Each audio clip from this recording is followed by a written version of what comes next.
Lebih-lebih karena kita sekarang telah dibenarkan oleh darah, kita pasti akan diselamatkan dari murka Allah. Jadi orang-orang yang tidak menjadikan Yesus sebagai Tuhan dan Juru Selamat, orang-orang yang tidak menerima Dia, orang-orang yang tidak mau mengaku bahwa Yesus adalah Tuhan, adalah orang-orang yang sedang hidup di dalam murka Allah. Engkau sedang berjalan di dalam murka Allah. Apapun keberadaan hidupmu, sehebat apapun hidupmu, kalau engkau tidak menjadikan Yesus sebagai Tuhan dan Juru Selamat, maka engkau sedang hidup dan berjalan di dalam murka dan penghukuman Tuhan.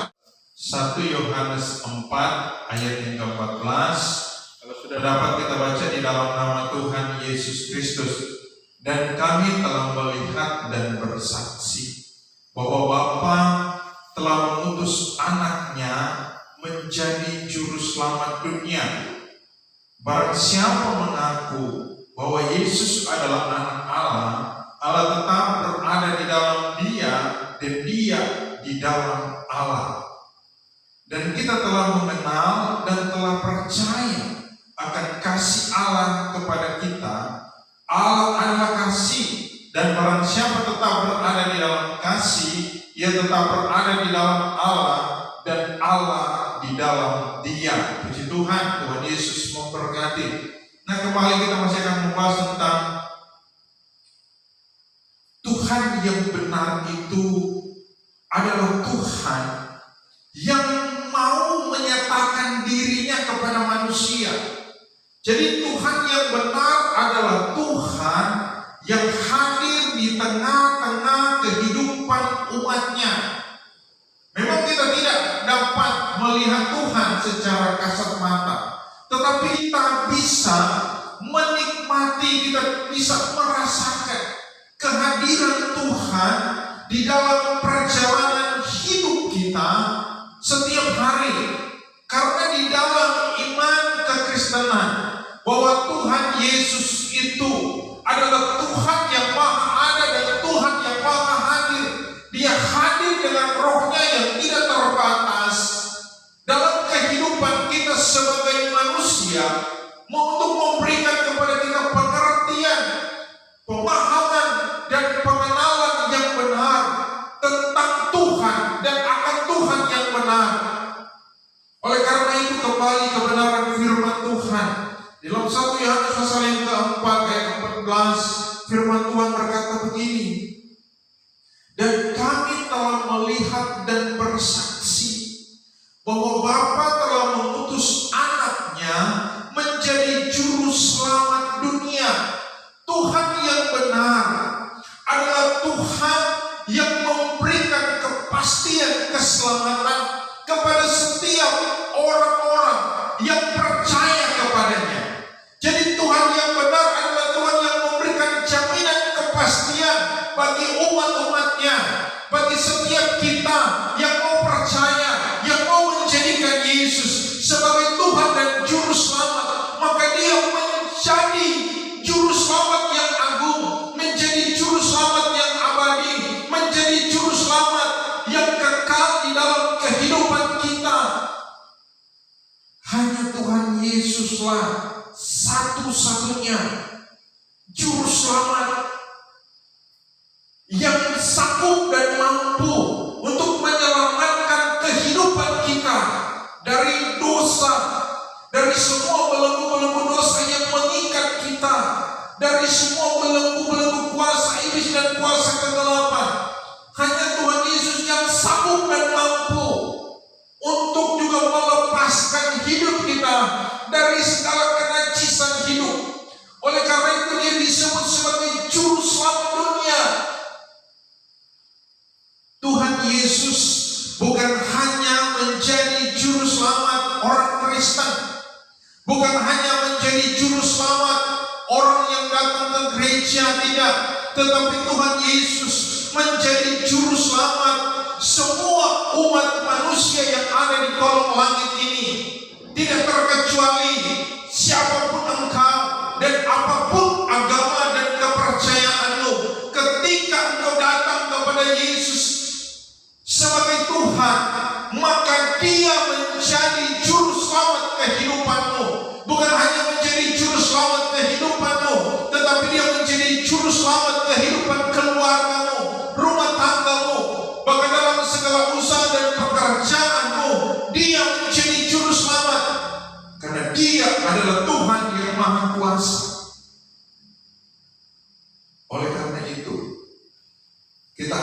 tahu bahwa Tuhan yang benar adalah Tuhan yang memberikan jaminan, kepastian, keselamatan bagi umat-umatnya. Nah, Dia memberikan jaminan, kepastian, keselamatan. Tuhan menyelamatkan kita dari murka yang akan datang, menyelamatkan hidup kita dari penghukuman yang kekal, dari penyiksaan di dalam api neraka. Dia tidak mau kita masuk di dalam penyiksaan itu. Oleh karena itu Dia datang menjadi manusia untuk menanggung semua dosa kita, supaya kita tidak masuk di dalam kesengsaraan yang abadi itu, di dalam neraka. Dia mau kita hidup bersama-sama dengannya di dalam kerajaan surga bagi kita yang mau percaya kepadanya. Ibrani pasal yang kelima ayat 9, firman Tuhan berkata begini, dan sesudah Ia mencapai kesempurnaannya, Ia menjadi pokok keselamatan yang abadi bagi semua orang yang taat kepadanya. Jadi Yesus Kristus Dia datang ke dalam dunia ini, Dia menjadi juru selamat semua isi muka bumi ini, semua umat manusia. Dan di sini di dalam Ibrani pasal yang kelima ayat yang ke-9 Dia berkata, dan sesudah Ia mencapai kesempurnaan. Jadi Tuhan yang benar adalah Tuhan yang sempurna. Tuhan yang benar adalah Tuhan yang tidak bercacat dan tidak bercela. Tuhan yang benar adalah Tuhan yang memberikan kepastian kepada kita. Di sini firman Tuhan berkata, sesudah Ia mencapai kesempurnaannya, Ia menjadi pokok keselamatan. Namanya pokok keselamatan, Dia adalah satu-satunya Tuhan yang menjadi juru selamat yang abadi. Di dalam dunia ini ada begitu banyak orang yang merindukan hidup di dalam keabadian, memiliki hidup yang abadi. Tidak sedikit kita melihat bahwa ada begitu banyak orang yang takut meninggal, takut mati. Kenapa? Karena mereka belum memiliki kepastian keselamatan di dalam hidup mereka. Yang mereka minum pil, mereka minum suplemen kesehatan untuk menambah umur mereka supaya mereka bisa berumur panjang. Tetapi sampai di mana batas umur kita sebagai manusia? Di sini Tuhan Yesus menawarkan kepada kita, ketika kita menjadikan Dia sebagai Tuhan dan kita mengakui Dia adalah Tuhan yang benar. Di sini Tuhan Yesus firman Tuhan berkata bahwa Dia menjadi pokok keselamatan yang abadi. Ketika kita datang kepada Tuhan Yesus, ketika kita mempercayakan diri kita kepada Tuhan Yesus, ketika kita mengimani bahwa Dia adalah Tuhan yang benar, maka Dia menjadi pokok keselamatan yang abadi bagi kita dalam kehidupan kita pribadi kita, dari sekarang sampai selama-lamanya. Dan ini adalah janjinya dalam hidup kita sebagai umat manusia. Jadi Tuhan Yesus Dia tidak pernah memberikan janji yang mulu-mulu kepada kita, enggak pernah.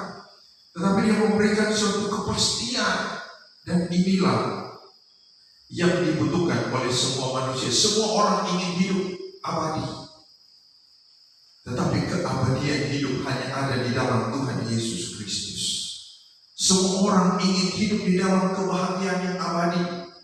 Semua orang ingin hidup di dalam namanya damai dan ketenangan yang abadi. Tetapi damai dan ketenangan yang abadi hanya dapat kita miliki ketika kita hidup di dalam Yesus. Ketika kita datang kepada Yesus, ketika kita menjadikan Dia Tuhan di dalam hidup kita, maka kebahagiaan yang abadi itu menjadi bagian hidup kita, menjadi bagian pribadi kita, bahkan itu mengalir menjadi bagian dalam kehidupan keluarga dan rumah tangga kita. Karena kebahagiaan yang abadi itu hanya ada di dalam Yesus, dan Dia karuniakan itu kepada kita. Firman Tuhan bilang, yang taat kepadanya, yang percaya kepadanya, yang mengasihi Dia, yang bersungguh-sungguh hati datang kepadanya.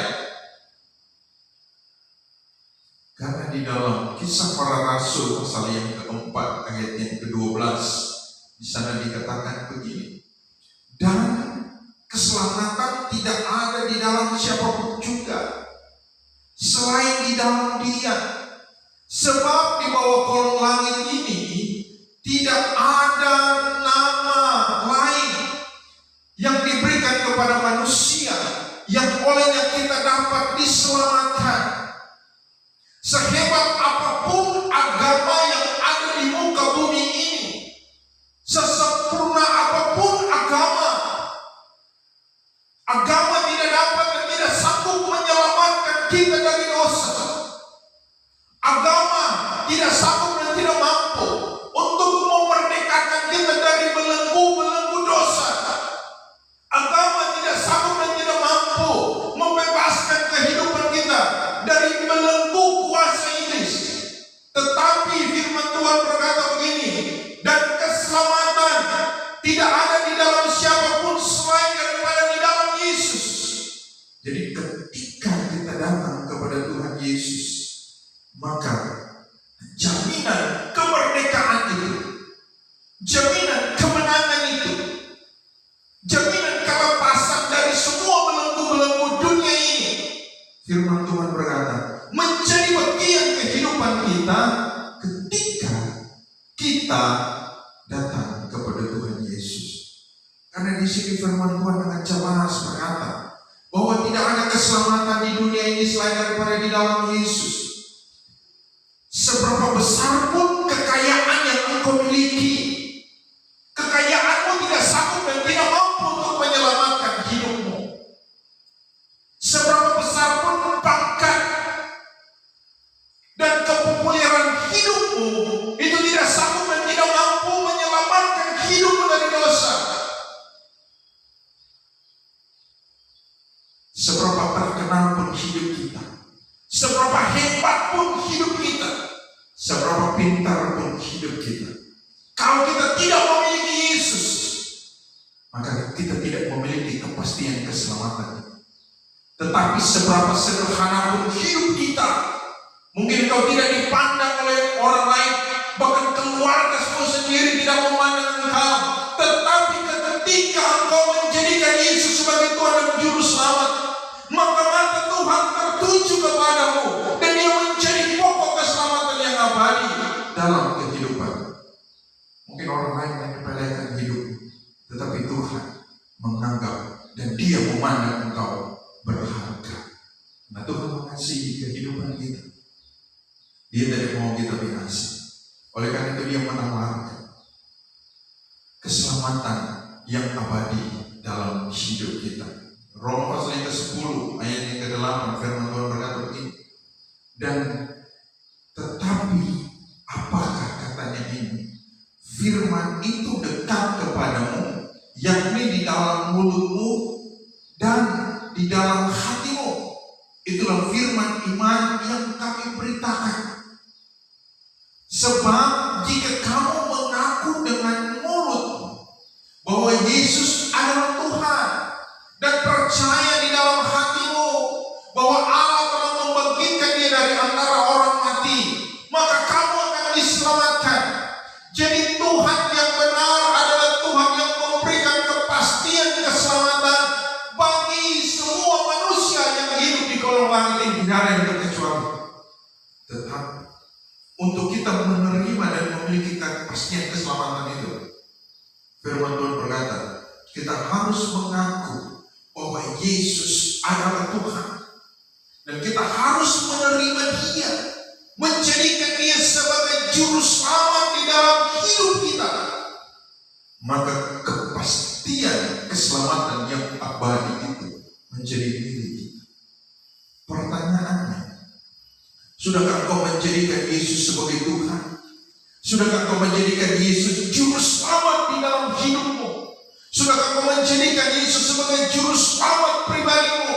Juru selamat dalam keluargamu, juru selamat dalam rumah tanggamu, juru selamat dalam usaha dan bisnismu, juru selamat dalam pekerjaan. Karena ketika kita menjadikan Dia satu-satunya pribadi, sang penyelamat di dalam hidup kita, maka pertolongan Tuhan, kasih Tuhan, kuasa Tuhan, keagungan Tuhan, kemuliaan Tuhan, dan kehebatan Tuhan Dia nyatakan dalam hidup kita yang percaya kepada, yang menerima Dia. Dan di sini firman Tuhan berkata begini, bahwa Yesus adalah Tuhan dan percaya di dalam hati. Jadi percaya yang menerima Yesus dengan sepenuhnya di dalam hati kita. Ayat 10 firman Tuhan berkata, karena dengan hati orang percaya dan dibenarkan, dan dengan mulut orang mengaku dan diselamatkan. Jadi ketika kita menjadikan Yesus sebagai juru selamat pribadi kita, maka keselamatan yang abadi itu menjadi bagian hidup kita. Jadi Tuhan yang benar adalah Tuhan bukan hanya menawarkan, bukan hanya menjanjikan keselamatan yang abadi, tetapi Dia menyatakan itu, Dia memberikan itu, Dia menganugerahkan itu. Karena Dia tahu setiap kita butuh keselamatan. Roma pasal yang kelima ayat 9, firman Tuhan berkata begini, lebih-lebih karena kita sekarang telah dibenarkan oleh darah, kita pasti akan diselamatkan dari murka Allah. Jadi orang-orang yang tidak menjadikan Yesus sebagai Tuhan dan Juru Selamat, orang-orang yang tidak menerima Dia, orang-orang yang tidak mau mengaku bahwa Yesus adalah Tuhan, adalah orang-orang yang sedang hidup di dalam murka Allah. Engkau sedang berjalan di dalam murka Allah. Apapun keberadaan hidupmu, sehebat apapun hidupmu, kalau engkau tidak menjadikan Yesus sebagai Tuhan dan Juru Selamat, maka engkau sedang hidup dan berjalan di dalam murka dan penghukuman Tuhan. Ini kata firman Tuhan. Tetapi ketika kita menjadikan Dia sebagai Tuhan dan Juru Selamat, maka firman Tuhan berkata kita diselamatkan dari murka Allah itu, diselamatkan dari penghukuman Tuhan, diselamatkan dari api neraka itu. Jadi kepastian keselamatan itu Tuhan berikan bagi kita yang mau percaya kepada-Nya. Ayat yang ke-10 firman Tuhan berkata begini, sebab jikalau kita ketika masih seteru, jadi orang-orang yang tidak mau menerima Yesus, firman Tuhan berkata mereka adalah musuh Tuhan. Jadi bukan Tuhan yang memusuhi kita, tetapi kita yang menjadikan Dia musuh Allah. Jadi kita yang menjadikan diri kita musuhnya Tuhan. Ketika kita tidak mau percaya kepada Yesus, ketika kita tidak mau menerima Dia, apalagi kita menghina Dia, apalagi kita meremehkan Tuhan, kita menyepelekan Tuhan, kita tidak menganggap Dia adalah Tuhan, maka firman Tuhan berkata, kitalah yang menjadikan Tuhan menjadi seteru kita. Kitalah yang menjadikan Tuhan menjadi musuh kita. Karena ketidakpercayaan, karena ketidaktaatan, karena ketidaksetiaan, karena ketidaksungguh-sungguhan. Dan firman Tuhan berkata begini, sebab jikalau kita ketika masih seteru diperdamaikan dengan Allah oleh kematian anaknya, lebih-lebih kita yang sekarang telah diperdamaikan pasti akan diselamatkan oleh hidupnya. Jadi kepastian di dalam Yesus itu adalah kepastian yang mutlak, yang tidak bisa diganggu-gugat oleh apapun. Dan firman Tuhan di sini mengatakan bahwa kepastian keselamatan Dia berikan bagi kita kita yang sungguh-sungguh percaya, bagi kita yang sungguh-sungguh setia, bagi kita yang sungguh-sungguh menanti-nantikan kedatangan Yesus Kristus sekali yang kedua. Oleh karena itu, untuk kita menerima keselamatan, firman Tuhan berkata, terima Dia, kita mengakui bahwa Dia adalah Tuhan, satu-satunya Tuhan, satu-satunya Allah, satu-satunya penguasa, satu-satunya Raja di muka bumi ini. Dia adalah Yesus. Ketika kita mengakui dan menerima Dia sebagai Tuhan dan Juru Selamat, maka kepastian keselamatan itu menjadi bagian hidup kita. Ibrani pasal yang ke-9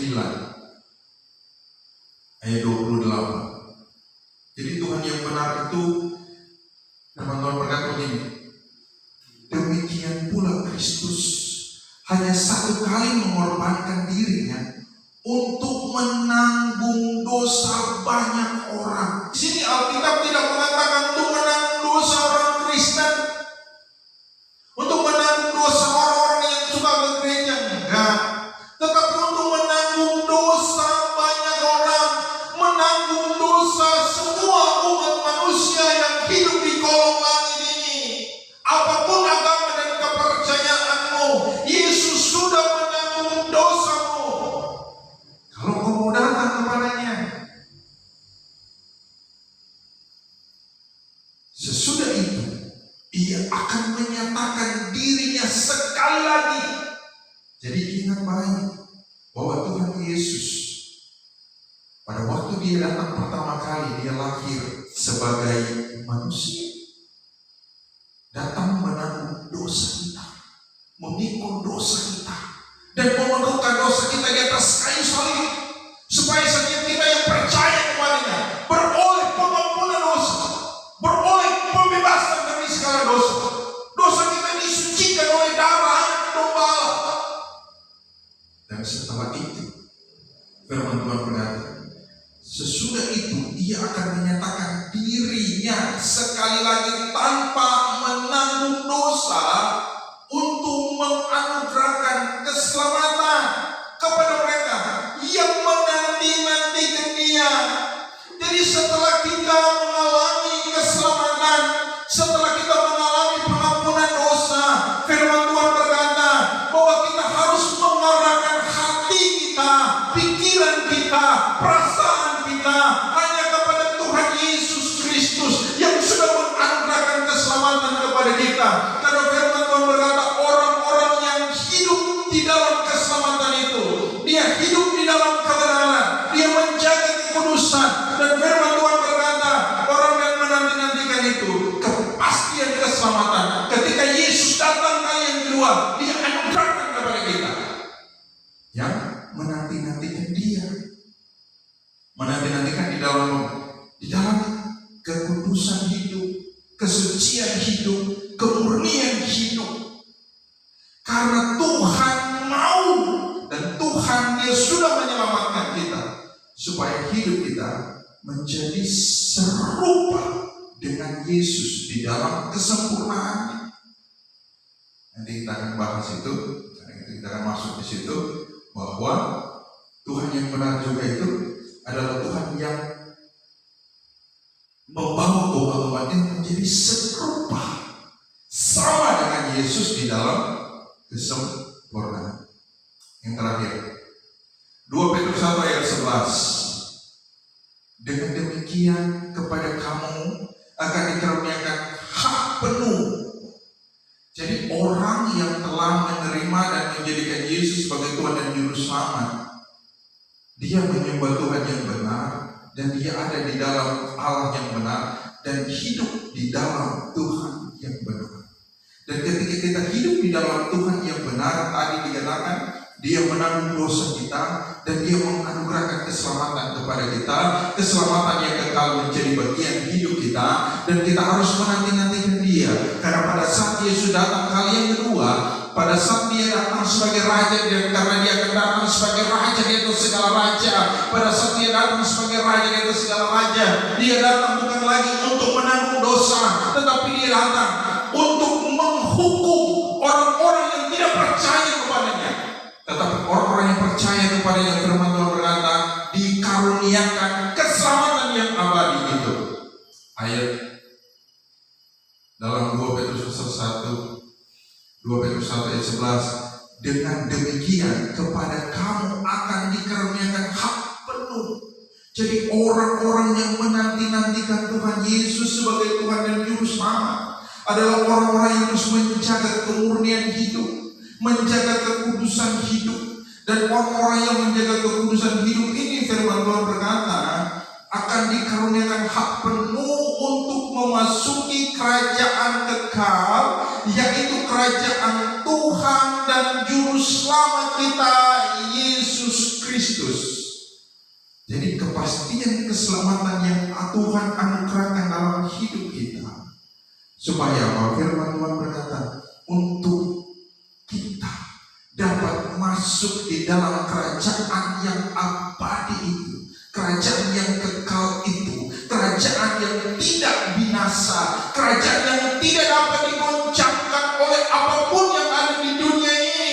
Karena kerajaan sorga adalah kerajaan yang ajaib, kerajaan yang mulia, kerajaan yang kekal, kerajaan yang hebat, dan kerajaan yang sempurna. Tidak ada yang sempurna seperti kerajaan Tuhan. Untuk masuk di sana, kita harus hidup sempurna, sama seperti Yesus adalah pribadi yang sempurna. Oleh karena itu, Dia taruh dalam hidup kita rohnya yang sempurna untuk memimpin hidup kita berjalan bersama-sama dengan Yesus di dalam kesempurnaan, berjalan bersama-sama dengan Tuhan di dalam anugerah keselamatan itu, supaya Dia mendapati kita tidak bercacat dan tidak bercela. Ketika Dia mendapati kita tidak bercacat dan tidak bercela, firman Tuhan berkata, kitalah yang memiliki hak penuh masuk di dalam kerajaan kekal, yaitu kerajaan Tuhan kita, Yesus Kristus, kerajaan Juru Selamat kita, yaitu Raja di atas segala raja, yang kita tinggikan dan kita agungkan di dalam nama Tuhan Yesus Kristus. Oleh karena itu, terus jadikan Yesus sebagai Tuhan dan Juru Selamat dalam hidup, dalam pribadi, dalam keluarga dan rumah tangga. Karena ketika kita menjadikan Yesus sebagai Tuhan dan Juru Selamat dalam hidup kita, maka kerajaan yang kekal itu menjadi bagian hidup kita, menjadi hak kita, menjadi milik kita, yang sungguh-sungguh percaya, yang sungguh-sungguh menjadikan, yang sungguh-sungguh hidup di dalam kebenaran firman Tuhan.